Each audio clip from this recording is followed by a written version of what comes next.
সরস্বতী আমি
জন্মের পর কলিম মিয়ার আরো দুই খান কন্যা সন্তান হয়েছিল। তারা কেউ 4 মাস কেউ 6 মাসের বেশি বাঁচে নাই। এই কারণে কলিম মিয়া পিয়ার সাথের জন্মের সময় বড়ই দুশ্চিন্তায় ছিল, কি হয় কিন্তু আল্লাহর অশেষ রহমত কোনো বিপদ আপদ ঘটে নাই। মাশাআল্লাহ মাশাআল্লাহ। পিয়ার সাথে মাশাআল্লাহ বাইসা রইল আর ধীরে ধীরে ধীরে ধীরে বড় হইতে লাগে। আহা দেখতে শুনতে পিয়ার সাথে বিবি বড় সুন্দর, কথাবার্তা একেবারে চটর পটর। এই কারণে পিয়ার সাথে বিবি 3 ভাইয়ের চোখের মনি হয়ে উঠলো। পিয়ার সুন্দরীর কথা শুনো মনো দিয়া, আর সুনামগঞ্জ বাড়ি তার পিতা কলিম মিয়া। 3 পুত্র 3 মানি কন্যা যেন করি, বাপ মায়ের আদরের ধন পিয়ার সুন্দরী মা করো মালিক আমারে। আরে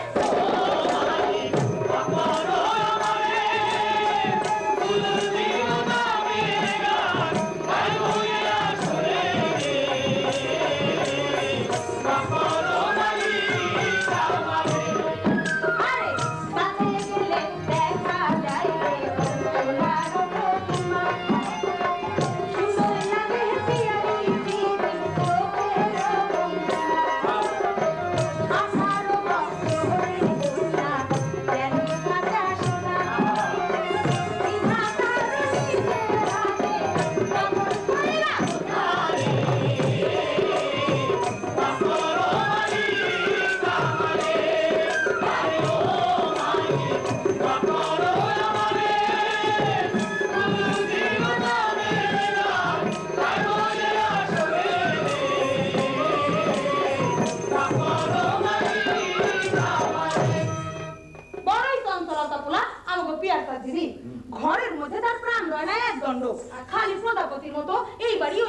বাড়ি ওই বাড়ি করে বেড়ায়?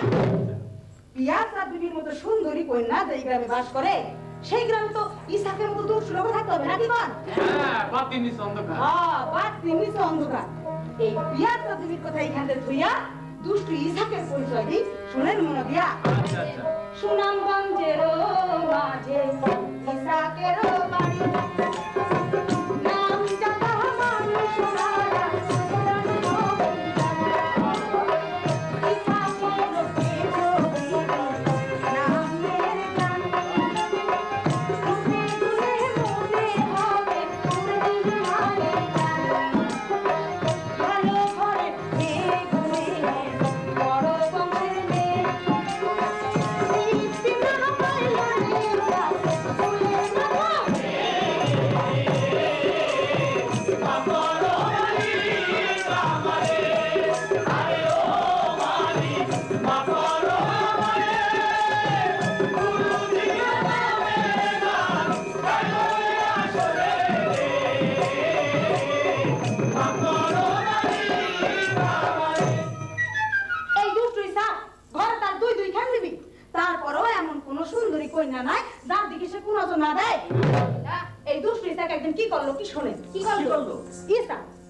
একদিন পিয়াসা সখীর বাড়ি থেকে বাড়ি ফিরতেছিল, পথের মধ্যে ইসাকের সঙ্গে দেখা।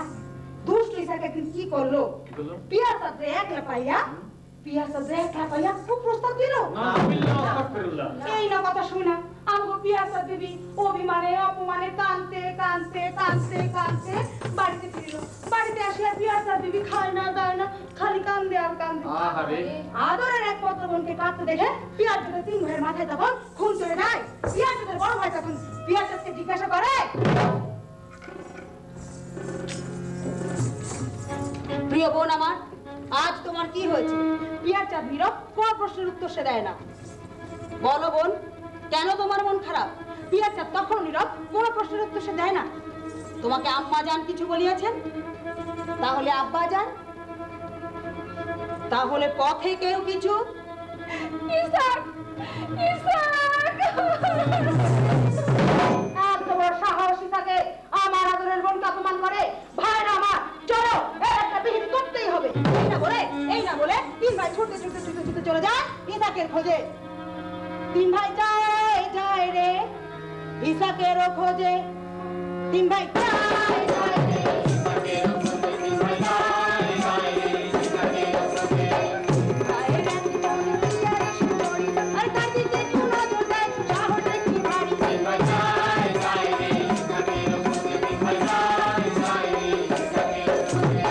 আরো আরো কাছে মাটি ঘোরা ঘুরে আরে আপন জমিদার করিবে ভাইলে ইসাকের। 3 ভাই যায় যায় রে ইসাকেরও খোঁজে। 3 ভাই যায় যায় রে ইসাকেরও খোঁজে।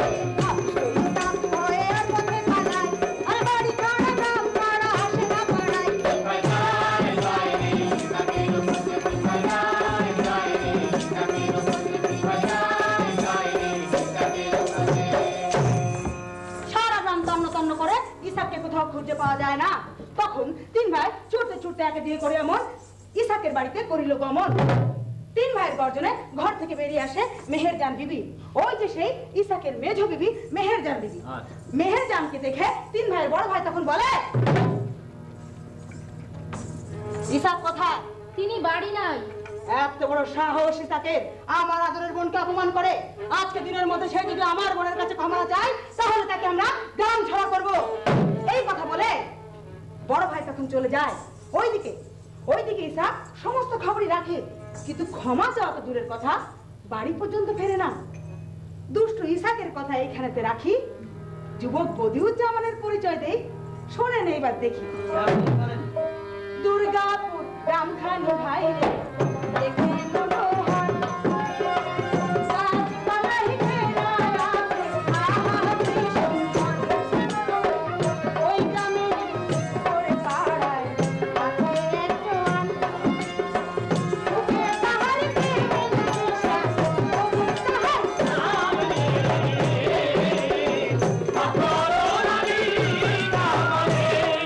আরে পিতার নাম কি কান্দুলা, দরজার আমি চিনি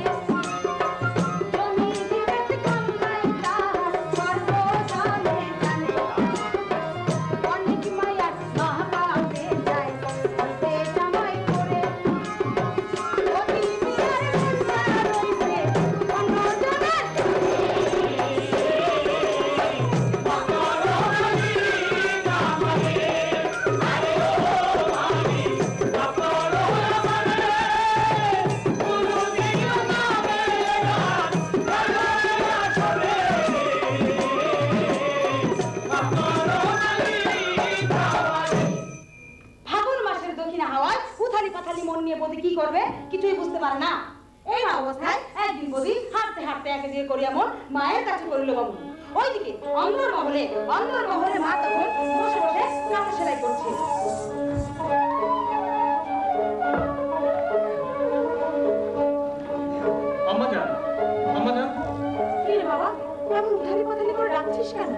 আমি কদিনের জন্য শহরে বেড়াতে যেতে চাই, আব্বাজানকে বলুন ব্যবস্থা করে দিতে। না না না, দেশের অবস্থা এখন ভালো না। শুনেছি শহর থেকে লোক দলে দলে গ্রামে চলে আসছে। আর তুই কিনা শহরে যেতে চাস? আম্মাজান, বাড়িটা আমার একদম ভালো লাগছে না, আমি বরঞ্চ কদিনের জন্য ঘুরে আসি। তুই আমার 7 জনা 5 জনা একটা মাত্র মালিক চাস, তোর যদি একটা কিছু হয়ে যায় তখন আমার কি হবে বাবা? আম্মাজান, আপনার মনটা খুবই নরম। তাছাড়া আমি কি এখনো ছোট আছি? আমি জানি দেশের অবস্থা ভালো না। শেখ মুজিব দেশের অসহযোগ আন্দোলন ডাক দিয়েছে। এই মুহূর্তে যদি বের হতে না পারি, পরে হয়তো সময় পাবো না। ঠিক আছে, তুই যখন এত করে বলছিস, তোর আব্বাজান আসুন, তিনি যদি অনুমতি দেন তবেই তুই যেতে পারবি। এই না আমাদের মায়ের দিতে নানান কথা কয়, কাঞ্চু মিয়া বাহির হইতে আয় রয়েছে তোমার। আসসালামু আলাইকুম আব্বাজান। ওয়ালাইকুম আসসালাম। আব্বাজান, আমি কদিনের জন্য শহরে বেড়াতে যেতে চাই, আপনি আমাকে অনুমতি করুন। দেশের অবস্থা এখন ভালো না, আমার মনে হয় তোমার এখন যাওয়াটা ঠিক হবে না। আব্বাজান, আমি দূরে কোথাও যাব না। পাকিস্তানিদের যত ক্ষোভ যুবকদের উপর, আমার মনে হয় তুমি তাদের অপেক্ষা করে তারপরে যাও। আব্বাজান, আমার কোনো বিপদ হবে না, আর যেখানে বিপদ হবে সেখানে আমি যাবই না। আপনি আমাকে অনুমতি করুন। তোমার মতের বিরুদ্ধে কোনোদিন যায়নি। ঠিক আছে, এত করে যখন বলছো যাও, তবে সাবধানে থেকো, শরীরের প্রতি যত্ন নিও। তোমার আম্মাজান বড় চিন্তিত থাকবে। ঠিক আছে আব্বাজান, আমাকে দোয়া করবেন। আসসালামু আলাইকুম। ওয়ালাইকুম আসসালাম। ভ্রমণের অনুমতি পেয়ে বল তখন ছুটতে চলে যায় সোমেশ্বরী নদীর ঘাটে। ওইদিকে সোমেশ্বরী নদীর ঘাটে তখন 7 নৌকা বাঁধা আছে। বধূ তখন দিন নৌকার মাঝিদেরকে বলল, মাঝি মাঝি মাঝি ভাই, আমাকে শহরে নিয়ে চলো। শহর অবস্থা তো ভালো না, এদিকে আর কোনো নৌকা যাচ্ছে না, অন্য কোনখানে গেলে হয়ে যেতে পারি। বল তখন সমস্ত দিকে নৌকার মাঝিদেরকে ডেকে বলল, ভাই আমাকে একটু শহরে নিয়ে যাবে? মাঝি ভাই শহরে যাবেন ভাই? মাঝি ভাই আমাকে একটু শহরে নিয়ে যাবেন? মাঝি ভাই একটু শহরে নিয়ে যাবেন ভাই? কোন বাচ্চা আমাদের রাজি হয় না। তখন বলি ভাঙা মন নিয়ে একে দিয়ে করি এমন নৌকা নিয়ে অজানার উদ্দেশ্যে করি বলি। তখন নৌকা নিয়ে ভাসতে গিয়ে পৌঁছায় সোমেশ্বরের ঘাট থেকে সুরমা নদীর ঘাটে। এই সুরমা নদীর ঘাটে এসে বদির সঙ্গে বিহাচেদের 4 চোখের মিলন হয়ে যায়। আহা, তারপর থেকে বদির সহায়কের সকলে শুধুই পিয়ারটা, এমনকি বাড়ির কথা পর্যন্ত ভুলে যায়। আমাদের পিয়ারটাদের মনের অবস্থাও কিন্তু একই। নারীর মুখ ফাটে তো মুখ ফোটে না। পিয়ার চারটায় ছল করে নদীর ঘাটে যায় আর গুনগুন করে গান গায়।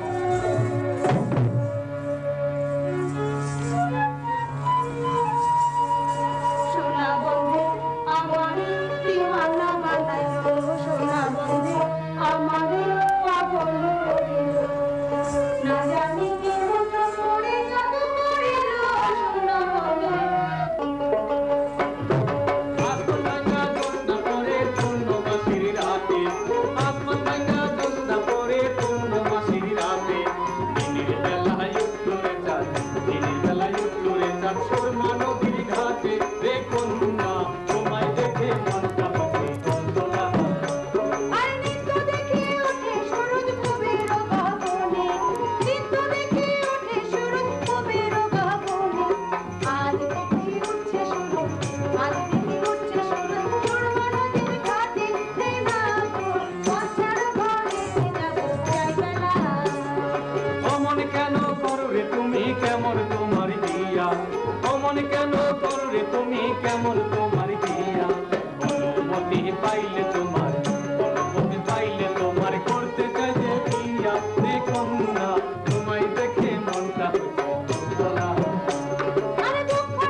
বাতাসে ছড়ায় পড়লো। এই প্রেম লাইলি মজনু, শিরি ফরহাদ, চণ্ডীদাস রজকিনীকেও হার মানায়। আচ্ছা আচ্ছা। ওইদিকে ইসাকের ষড়যন্ত্র কিন্তু থেমে থাকে না। ইসাক তখন ষড়যন্ত্র করে লোক পাঠায় পিয়ারচাঁদের বাড়ি। পিয়ারচাঁদের বাড়িতে গিয়ে লোক তখন বলে, ভাইজান ভাইজান। কে? আমি ভাইজান। আসসালামু আলাইকুম ভাইজান। ওয়ালাইকুম আসসালাম। কেমন আছেন ভাইজান? ভালো। এখন কথা কইতে আইছি। বলো। এই আপনারা এই গ্রামের হানি লোক। হ্যাঁ। আপনাদের তো মনে আছে না? কি বলতে চাও খুলে বলো। এই আপনার বোন পিয়ারচাঁদে নিয়ে বিয়ে দেশে এক যুবক নাম ছড়াচ্ছে। তোর নাম ছড়াচ্ছে? কি তোর নাম ছড়াচ্ছে? আপনার বোনের সঙ্গে তার নাকি বিয়ে হয়ে গেছে। বিয়ে হয়ে গেছে? অসম্ভব। আমার বোনের সঙ্গে অচেনা যুবকের বিয়ে হতে পারে না। এই কে কোথায় আছিস? এখনই বিদেশি যুবককে ধরে নিয়ে আয়। যেই কথা সেই কাজ। তারপর কি হইল শুনেন সবাজন। দুজন লোক এসে বদিকে করিল বন্ধন। এই না খবর পেয়ে পিয়ারচাঁদ তখন ছুটতে ছুটতে ছুটতে ছুটতে চলে যায় মায়ের কাছে। মায়ের কাছে গিয়ে পিয়ারচাঁদ বলে, আম্মা জান, ভাইজান রাজাকে বন্দি করে রেখেছে, সে আমার প্রাণনাথ, আপনি তাকে রক্ষা করেন আম্মা জান। কে সেই ভাগ্যবান যাকে আমার কন্যা প্রাণনাথ রূপে পেতে চায়? পিতার নামটি কাঞ্চু মিয়া, নামটি তার বদি, জীবনটা তারা সঁপে দিব অনুমতি করেন যদি। পিয়ারচাঁদের কাছ থেকে এই পরিচয় জানতে পেরে পিয়ারচাঁদের মা তখন হাঁটতে হাঁটতে চলে যায় বন্দিশালায়। ওইদিকে বন্দিশালায় তখন বদি মিয়া একলা ঘরে বসে বিলাপ করতে থাকে আর তার পিতা মাতাকে স্মরণ করতে থাকে। বন্দিশালায়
পরিচয়?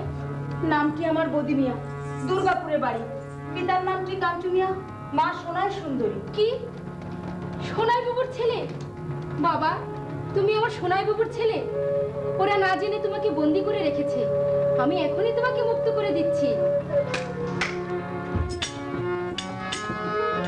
চলো বাবা।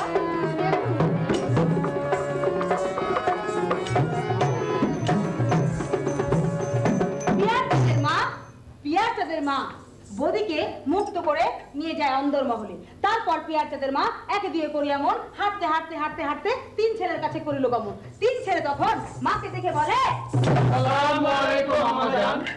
ওয়ালাইকুম আসসালাম। আম্মা জান, অসময়ে আপনি এখানে? তোমরা যাকে বন্দিশালায় বন্দি করে রেখেছো সে আমার বোনের ছেলে। বদি আপনার বোনের ছেলে? হ্যাঁ, আমার সোনাই বাবুর ছেলে।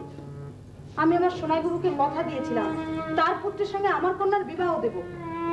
যাও, তোমরা তিন ভাই মিলে বদি আর পিয়ারচাঁদের বিয়ের সমস্ত ব্যবস্থা করে ফেলো। যাও। ঠিক আছে আম্মা জান, তাই হবে।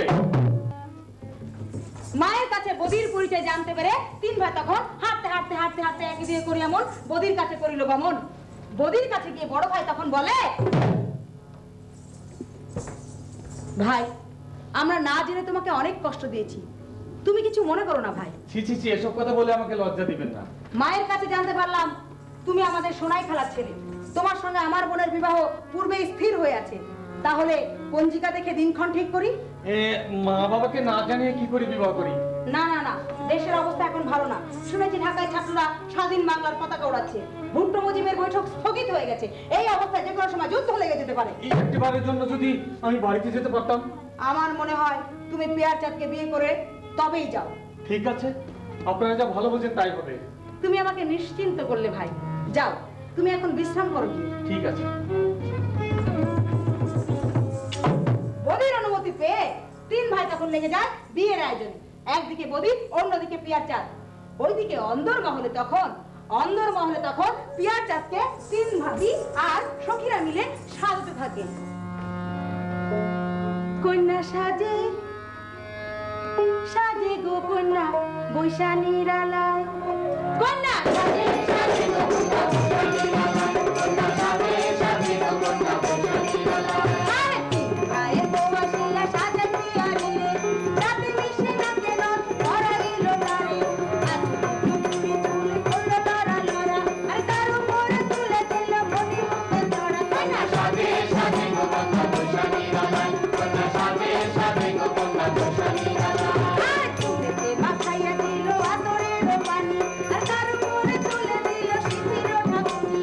গলাতে পরাইয়া দিল সোনার হাতুলি, আর নাকে দিল করমফুল, কানে দিল বালি। কন্যা সাজে সাজে গো কন্যা বৈশা নিরালায়, কন্যা সাজে সাজে গো কন্যা বৈশা নিরালায়। আর বাহুতে অলংকার পিন্ধে করিয়া গগন, দুই হাতে পরাই দিল সোনার কাফন।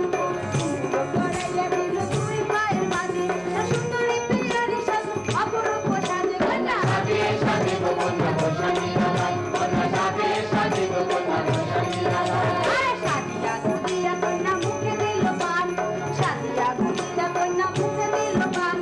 ঘর থেকে বাহির হলে উনি বাড়ি যান। কন্যা সাজে সাজে গো কন্যা বৈশা নিরালায়, কন্যা সাজে সাজে গো কন্যা বৈশা নিরালায়, কন্যা সাজে সাজে গো কন্যা বৈশা নিরালায়।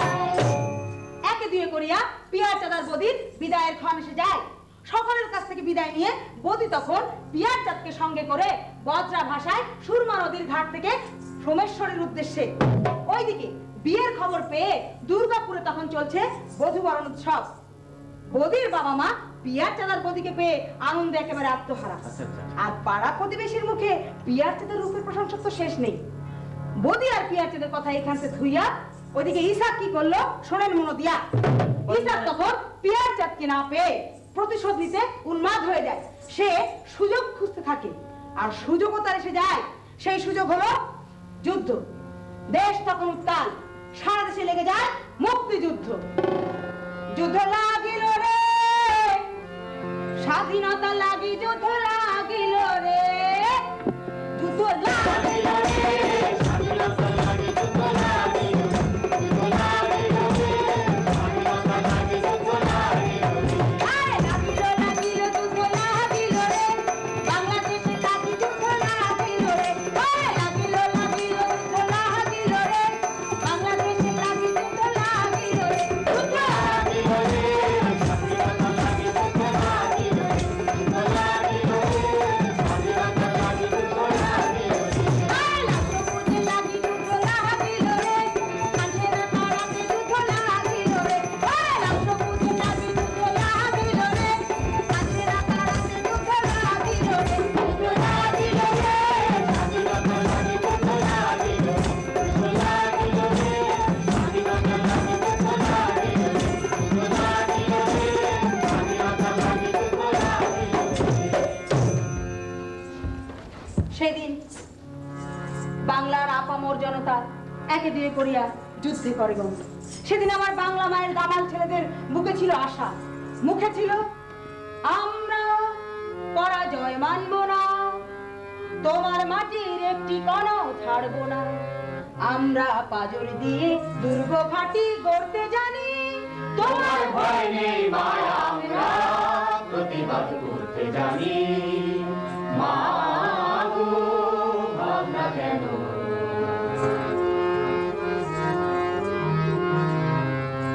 সেদিন এই বাংলার আবাল বৃদ্ধ বনিতা বাঙালি চেতনায় উদ্বুদ্ধ হয়ে ঝাঁপিয়ে পড়ে মুক্তিযুদ্ধে। লক্ষ লক্ষ মা তাদের সন্তানকে উৎসর্গ করে দেশের নামে। স্ত্রী নিজ হাতে পরায় দেয় যুদ্ধের সাজ স্বামীকে। লক্ষ লক্ষ মা বোন দেয় ইজ্জত। শুধু হাতে গোনা মাত্র কয়েকজন কুলাঙ্গার বাঙালি ছিল এর ব্যতিক্রম। শুধু হাতে গোনা মাত্র কয়েকজন কুলাঙ্গার ছিল এর ব্যতিক্রম। তাদের মধ্যে ইসাক একজন। বদর দিবসে ইসাক সেদিন ঘোষণা করে, আমাদের রক্তেই টিকবে পাকিস্তান। সরকার বাহাদুর পূর্ব পাকিস্তান কোনো মানুষ না পুরা মাটি চায়। আমরা তাই করব। তাহলে আমরা কি হইব? আমরা পশ্চিম পাকিস্তানে চলে যাব। হ্যাঁ, পশ্চিম পাকিস্তানের নকশা মতো কাম করতে হইব। হ্যাঁ, প্রথমে মুক্তিদের বাড়ি ঘর সব শেষ করে দিতে হবে। না না না না, খালি বাড়ি না, হকলতা জানেও শেষ করে দিতে হবে। আপনি সুনামগঞ্জের নেতা, আপনি আমাদেরকে যে মতো করবেন আমরা সেই মতো কাম করবো। এখন প্রথম কামটা কি সেটা আগে কোন? আমার প্রথম কাজ পিয়ারচাঁদের 3 ভাইকে খতম করে দেয়া, ওরা মুক্তি। এরপর নিশ্চয় করবেন পিয়ারচাঁদকে চাই। এই সুসময়ে আমি যদি প্রতিশোধ দিতে না পারি তাহলে আমার জীবন সার্থক হবে কি করে? তারপর সুনামগঞ্জের সকল নারীকে আমি জানি, এদের কেউ হবে আমার, কেউ হবে তোদের, আর কয়েকটাকে সাপ্লাই দেবো পাকিস্তানি ভাইদের কাছে। যাও এখন কাজে নেমে পড়ো। যে কথা সেই কাজ। কুলাঙ্গারেরা আমার সোনার দেশটারে শাসন বানাবার নীল নকশা করে, তেমনি এদেশের সোনার ছেলেরাও একে একে কিরা কাটে দুশ্মন ঠেকাবার। সেদিন পাকিস্তানি বাহিনীর আধুনিক অস্ত্র আর গোলা বারুদের বিরুদ্ধে এদেশের সন্তানদের ছিল না কোনো অস্ত্র, ছিল না কোনো ট্রেনিং, শুধু সাহস আর মনোবলকে সম্বল করে তারা একে একে ঝাঁপায় পড়ে মুক্তিযুদ্ধে। আমাদের বদিও সেদিন জেগে উঠেছিল অসুর বধের শপথে। বদিও সেদিন একে দিয়ে করে এমন সিদ্ধান্ত নেয় যুদ্ধে করিবে গমন। ওইদিকে পিয়ারচাঁদের সেদিন বাসর রাত। পিয়ারচাঁদ অপরূপ সাজে সেজে গুজে অপেক্ষা করছে মধুময় সেই ঘরে। অপেক্ষার অবসান হয়, বদি এসে প্রবেশ করে বাসর ঘরে।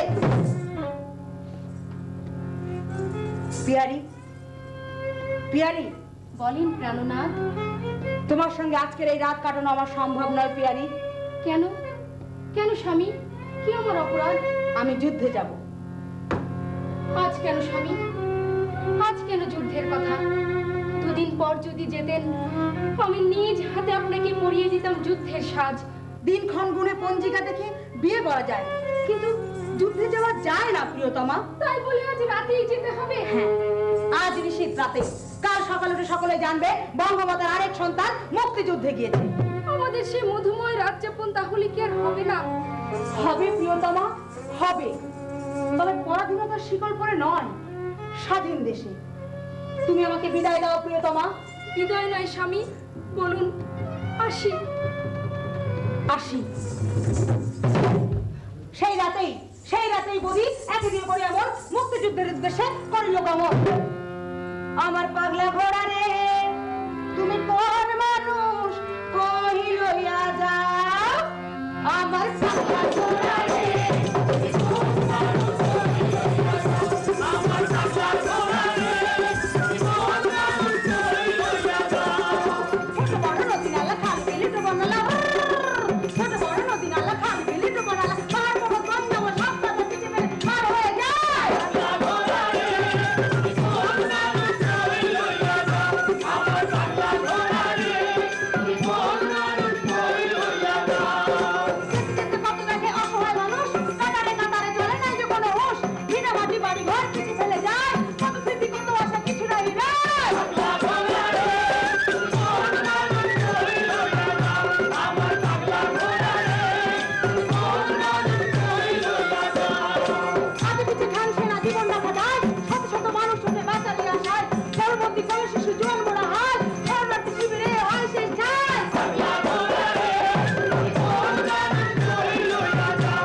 আমার পাগলা ঘোড়া রে তুমি কোন মানুষ কই লইয়া যাও? আমার পাগলা ঘোড়া রে তুমি কোন মানুষ কই লইয়া যাও? মুক্তিযোদ্ধা বদির কথা থাক এখানে পড়ি। ওইদিকে যুদ্ধের প্রথম সুযোগে ইসাক আঘাত হানে পিয়ারচাঁদের বাড়ি। একে একে পিয়ারচাঁদের 3 ভাইকে খতম করে ইসাক তখন চলে যায় দুর্গাপুরে। ওই যে পিয়ারচাঁদের উদ্দেশ্যে সেইখানে গিয়ে দুর্গাপুরে গিয়ে ইসাক ষড়যন্ত্র করে লোক পাঠায় পিয়ারচাঁদের শাশুড়ির কাছে। পিয়ারচাঁদের শাশুড়ির কাছে লোক গিয়ে তখন বলে, বদির মা, ও বদির মা, বাড়িতে আসো। আম্মা তো বাড়ি নাই। ও বৌমা, আমি আসি বদির খোঁজে, তা বদি কই? স্বামী ঘরে নাই। কয়দিন হয়েছে নাই? আজ কয়েকদিন হবে। তাই আমি যে কাল রাইতে তোমার ঘরে পুরুষ মানুষ দেখলাম। এসব আপনি কি বলছেন? আমি তো কিছুই বুঝতে পারছি না। কিছুই বুঝতে পারতেছ না? আরে স্বামী নাই মাত্র কয়দিন হয়েছে, এর মধ্যে পর পুরুষ উঠাইয়া ফষ্টি নষ্টি করতেছো? না না, এসব মিথ্যে কথা। আমি আমার ঘরে একা থাকি। কি আমি মিথ্যা কথা কইতেছি? দাঁড়াও, তোমার ফষ্টি নষ্টির কথা আমি পাড়া প্রতিবেশীকে যাইয়া কইতেছি। দাঁড়াও। না না, আল্লাহ দোহাই লাগে, আপনি আমার নামে মিথ্যে কলঙ্ক দেবেন না। High high high high high high, দেখছেন আপনারা, দেখছেন আমি নাকি মিথ্যা কলঙ্ক দিতেছি? আরে স্বামী নাই মাত্র কয়দিন হয়েছে, এর মধ্যে পর পুরুষ ফষ্টি নষ্টি করতেছে। আর আমি কইলেই তো চুলতে আমার এমনি এমনি বাকে নাই, বাতাসে বাকে নাই। এই কথা বলে লোক সেদিনকার মতো চলে যায়। ওইদিকে ঈশা এইভাবে একজন একজন করে লোক পাঠায় পিয়াচেলের শাশুড়ির কাছে। তারা গিয়ে পিয়াচেলের শাশুড়িকে বলে, এই যে হুনুন আপনার কোলা গৌরে চুলমুল কাইটা বাড়িতে বার করে দুন, হ্যাঁ মুখে চুনকালি মাখাইয়া তারপর রাস্তায় রাস্তায় ঘুরাই। আরে 50টা দৌড়া মারুন। সি সি সি সি মায়ের রয়েছে জানাকারী, হ্যাঁ কুমার পর্যন্ত পুঁতটা পাথর মারা হোক। পিয়াচেলের শাশুড়ি কি করবে কিছুই বুঝতে পারে না। ছেলের অনুপস্থিতিতে পিয়াচেলের শাশুড়ি তাই পিয়া চাঁদকে একলা ঘরে বন্দি করে রাখে। একলা ঘরে বন্দি অবস্থায় পিয়া চাঁদ কাঁদতে থাকে আর স্বামীকে স্মরণ করতে থাকে। প্রাণনাথে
ভেবেছিল তার ষড়যন্ত্রে পিয়াচাঁদের শাশুড়ি পিয়াচাঁদকে ঘর থেকে বের করে দেবে আর সেই সুযোগ বুঝে ইসাক তাকে বন্দি করে নিয়ে যাবে। কিন্তু ইসাকের ষড়যন্ত্র সফল হয় না। তখন ইসাক নতুন ফোন দিয়াতে, কে আমি কে আপনি? আমি হাল্লাঘাট পাইছি, হাল্লাঘাট হাসপাতালতে। হ্যাঁ প্রতি যুদ্ধ তো সঙ্গে আহত।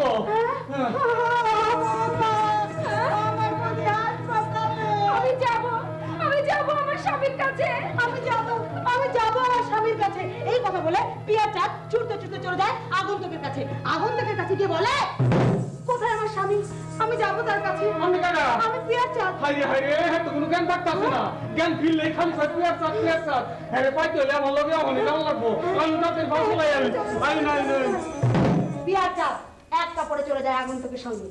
কিন্তু কোথায় যাচ্ছে পিয়াচাঁদ, কার সঙ্গে যাচ্ছে, কেন যাচ্ছে, কিছুই সে বুঝতে পারে না। এইভাবে হাঁটতে হাঁটতে হাঁটতে হাঁটতে যখন আর পথ ফুরায় না, তখন পিয়াচাঁদ বলে, আর কত দূর, আমি আর হাঁটতে পারছি না। এই তো বুঝছি, বেশি দের নাই, বারোটা চালায় আরো। বড়ই ক্লান্ত, ক্ষুধার্ত, গাছের নিচে বসে একটু বিশ্রাম করে নিই।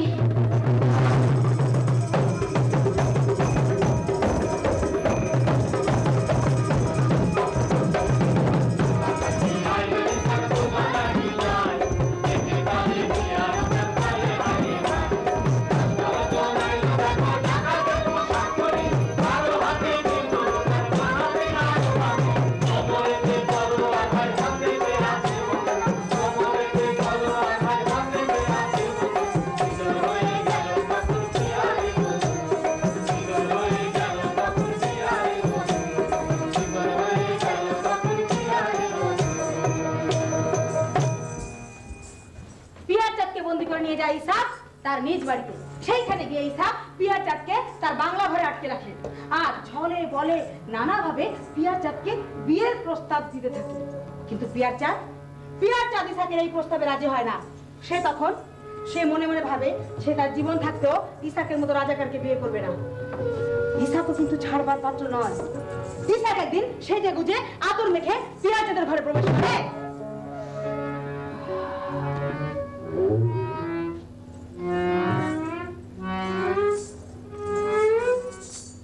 পিয়ার সুন্দরী তুমি শুনো রে খবর, তোমারে না নিয়ে যাব বিদেশ শহর। পিয়ার সুন্দরী তুমি শুনো রে খবর, তোমারে না নিয়ে যাব বিদেশ শহর। কালার কোথায় আছে আমার রঙাল, বিয়ে হইলে আমার সাথে সুখে যাইব কাল। তুমি ভরা হতে তুমি আসো একেশ্বরী, সোনার পালঙ্কে তুমি শিবাগ সুন্দরী। এমন অদম্য তোমার জানিও কারণ, বড়ই সুখে থাকিবারে রাখো আমার মন। না, আমার স্বামী আছে। তোমার স্বামী বদি? হ্যাঁ না, দুধ গেছে। হের কম এতদিনে শেষ। না না, তুমি মিথ্যা কথা বলছো। কিছুতেই হতে পারে না। আমার স্বামীর যদি কিছু হতো আমি নিশ্চয় জানতে পারতাম। শুধু তোমার স্বামী না, তোমার ভাইরা আর কেউ পাইছে না। না না, আসি শুধু আমি। আমার তুমি গ্রহণ করো। আমার ধন দৌলত টাকা পয়সা সব তোমার হবে। লাঠি মারি তোমার ধন দৌলতে। আমার দুই দিদি, হ্যাঁ আমি তালাক দেবো। তালাক তালাক 3 তালাক। না না, দোহাই লাগে তোমার, তুমি আমাকে ছেড়ে দাও। আমার সর্বনাশ তুমি করো না। আমার ঘর আছে, সংসার আছে, তুমি আমাকে ছেড়ে দাও। একবার যখন আমার হাতে ধরা পড়েছো তখন তোমার আর নিস্তার নেই। তাছাড়া প্রতিশোধ বলে একটা কথা আছে না? তোমার ভাইরা সেদিন আমাকে গ্রাম ছাড়া করেছিল, সেই কথা আমি ভুলি নাই। তাই তো সুযোগ বুঝে যুদ্ধের শুরুতে আমি তাদেরকে শেষ করে দিয়েছি। এখন বাকি আছো তুমি। তোমার আমার হাত থেকে নিস্তার নেই, নিস্তার নেই। এই কথা বলে ইসাক সেদিনকার মতো চলে যায়, কিন্তু সে ছাড়বার পাত্র নয়। ওইদিকে পিয়ার চাঁদের সুযোগ খুঁজতে থাকে ঘর থেকে পালিয়ে যাবার, কিন্তু সে সুযোগ সে পায় না। এই অবস্থায় একদিন মেহেরজান বিবি, ওই যে সেই ইসাকের মেজো বিবি মেহেরজান বিবি, আগায় আসে পিয়ার চাঁদকে সাহায্য করার জন্য। মেহেরজান বিবি একদিন করলো কি, গভীর রাতে একা একা পিয়ার চাঁদের ঘরে যায়।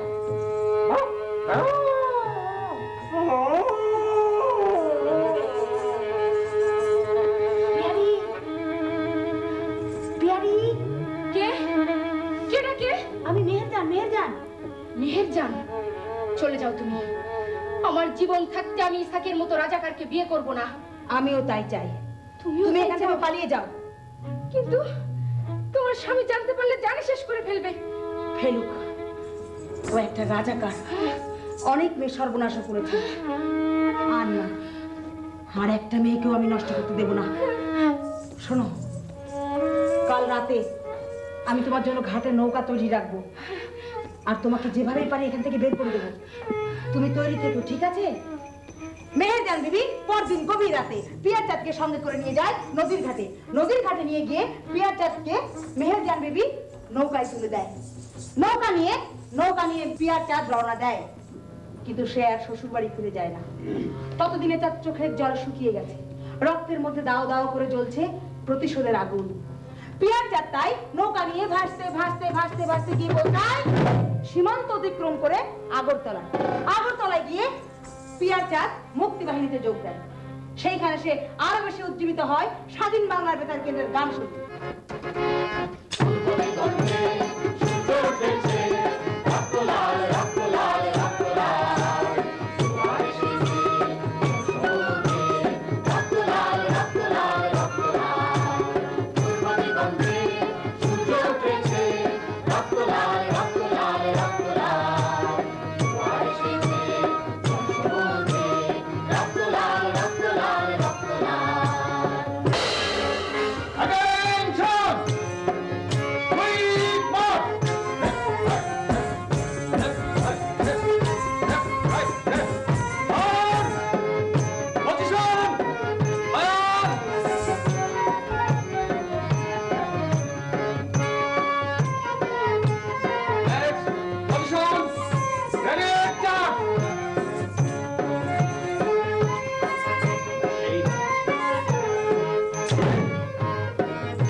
দেয়। পিয়ারচাঁদকে সে ধর্মকন্যা ডেকে নিজ হাতে অস্ত্রের প্রশিক্ষণ দিতে থাকে।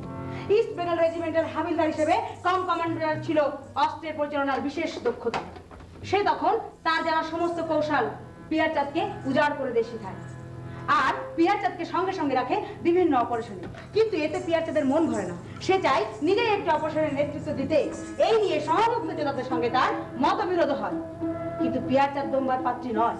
সে তখন তার ধর্ম থেকে ডেকে বলে, শোনো বলি ধর্মের বাপ, শোনো আমার কাজী, শোনো বলি ধর্মের বাপ, শোনো আমার বাণী। যুদ্ধে মরবে না তুমি, যুদ্ধে মরবে না তুমি, তাও ভালো জানি। শোনো বলি ধর্মের বাপ, শোনো আমার বাণী। সজল সংসার ছেড়ে এলাম, ছাড়লাম বাড়ি ঘর। সজল সংসার ছেড়ে এলাম, ছাড়লাম বাড়ি ঘর। ইচ্ছা মন না পুরালে, ইচ্ছা মন না পুরালে, হইবা তুমি পর। শোনো বলি ধর্মের বাপ, শোনো আমার বাণী। ঠিক আছে, তাই হবে। অপারেশনের নেতৃত্ব দেবার সুযোগ পেয়ে পিয়ারচাঁদ আনন্দে আত্মহারা হয়ে ওঠে। সে তখন তার সাহস, মনোবল আর বুদ্ধিমত্তা দিয়ে একে একে বিভিন্ন অপারেশন সফলতার সঙ্গে পার করে। এই অবস্থায় পিয়ারচাঁদের কানে আসে রাজাকার ইসাকের বাহিনী। ওই যে সেই রাজাকার ইসাকের বাহিনী ঘাঁটি গেড়েছে যাওয়া বাজারে। সেই খবর পেয়ে পিয়ারচাঁদের মন উচাটন হয়ে ওঠে। তখন পিয়ারচাঁদ ঠিক করে তার পরবর্তী টার্গেট রাজাকার ইসাকের বাহিনী। সেই নামতে পিয়ারচাঁদের বাহিনী 3টি নৌকা নিয়ে তৈরি হয়ে যায়। সভাজন, এই 3টি নৌকা শত্রুর চোখে ফাঁকি দেওয়ার জন্য নৌকা বাইচের আয়োজন করে। এই 3টি নৌকা বোঝাই করা ছিল আমার বঙ্গমাতার মুক্তি সেনারা। হেই ওরে হেই ও, হেই ওরে হেই ও, হেই ওরে হেই ও, শামা শামা শামা শামা শামা দড়ি গাই, শামা শামা শামা শামা শামা দড়ি গাই। হেই ওরে হেই ও, হেই ওরে হেই ও, গেল গেল সোনা হলো কালো বেগে বামন চাইলো, গেল গেল সোনা হলো কালো বেগে বামন চাইলো। ভাইকা ভাইকা করতে যাওয়া তীরে পানি চাই, ভাইকা ভাইকা করতে যাওয়া তীরে পানি চাই। হেই ওরে হেই ও, হেই ওরে হেই ও,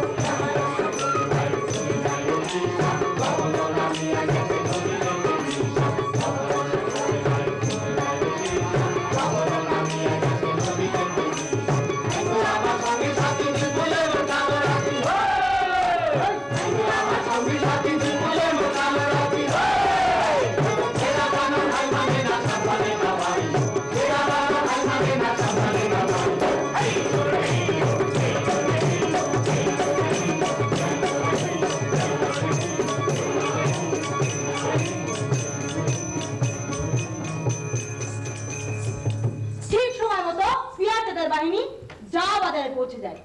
সেইখানে পিয়ারচাঁদের জন্য অপেক্ষা করছে এক দুঃসংবাদ। পিয়ারচাঁদ জানতে পারে তার প্রাণনাথ বধূ 3 দিন আগে পাকিস্তানি বাহিনীর সঙ্গে সম্মুখ যুদ্ধে শহীদ হয়েছে। সকলেই ভেবেছিল এই খবর পেয়ে পিয়ারচাঁদ হয়তো হাউ মাউ করে কেঁদে উঠবে, কিন্তু না। পিয়ারচাঁদের চোখে সেদিন ছিল না পানি, ছিল আগুনের স্ফুলিঙ্গ। সেই দিনই পিয়ারচাঁদ ঘোষণা করে, আজ শত্রুর ঘাটে আঘাত হানতে চায়। ইসাকের নেতৃত্বে রাজাকার বাহিনী দোয়াবাজার ক্যাম্পে ঘাঁটি গেড়েছে। আমরা সেই ঘাঁটিতে আঘাত করব। আমাদের রেডি করে শেষ। মনে রাখতে হবে এইখানে আমাদের সহযোদ্ধা বন্ধুরা বাধা প্রাপ্ত হয়েছে। মোদি সহ 3 জন নিহত হয়েছে, আহত হয়েছে 12 জন। এবার আমরা জিতবই। আমি চাই রাজাকার ইসাকের বাহিনী জীবন্ত বন্দী হোক। আমরা তাই করব। ঠিক আছে, আজ রাত 8টা 1 মিনিটে আমরা একসঙ্গে শত্রুর ঘাটিতে ঝাঁপিয়ে পড়ব। আপনাদের জন্য আর বাসীদের সংকেত থাকবে ও নদীর এই গানটি। বাসীদের সুরটার সঙ্গে সঙ্গে সকলে ঝাঁপিয়ে পড়ব। ঠিক আছে? ঠিক আছে, তাই হবে। জয় বাংলা, জয় বাংলা। ঠিক সময় মতো পিয়ারচাঁদের বাহিনী অ্যাম্বুশে পৌঁছে যায়। শুরু হয়ে যায় যুদ্ধ। একদিকে রাজাকার ইসাকের বাহিনী, অন্যদিকে পিয়ারচাঁদের বাহিনী। আয় চারদিক থেকে বীর পিয়ারি ঘিরিয়া ধরিল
চাঁদি থাকে লইতে পারবা।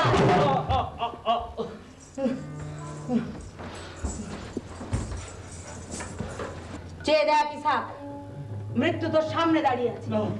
আমি পিয়ার চাঁদ, মুক্তিযোদ্ধা পিয়ার চাঁদ। তোদের মতো কুলাঙ্গারদের জন্য এদেশের লক্ষ লক্ষ ভাই বোন শহীদ হয়েছে, লক্ষ লক্ষ মা বোন দিয়েছে ইজ্জত। তোদের বেঁচে থাকার কোনো অধিকার নেই, কোনো অধিকার নেই। পিয়ার চাঁদ ইসাকের প্রাণ নেয় বেয়নেট দিয়ে খুঁচিয়ে খুঁচিয়ে। রাজাকার দুর্জন ইসাক শত্রুতা হার বাড়িঘর ভেঙে তার করলো তার খান। তৃষ্ণা না মিটিল নিয়ে বেটার যান, ইসাকের বিজয় তাই রাখিল এই নিশান।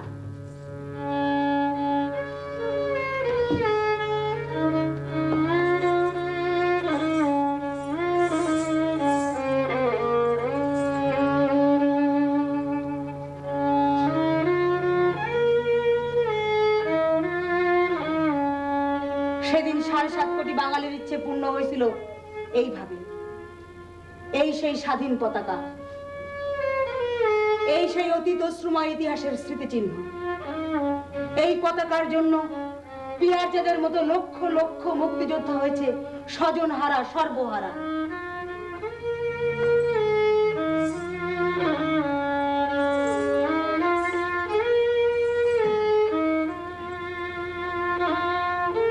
যাদের আমরা হারিয়েছি তাদের আর কোনোদিনও ফিরে পাবো না, কিন্তু তারপরও স্বজন হারা, সর্বহারা সকল মুক্তিযোদ্ধা এই পতাকার মধ্যেই তাদের বেঁচে থাকার স্বপ্ন দেখে।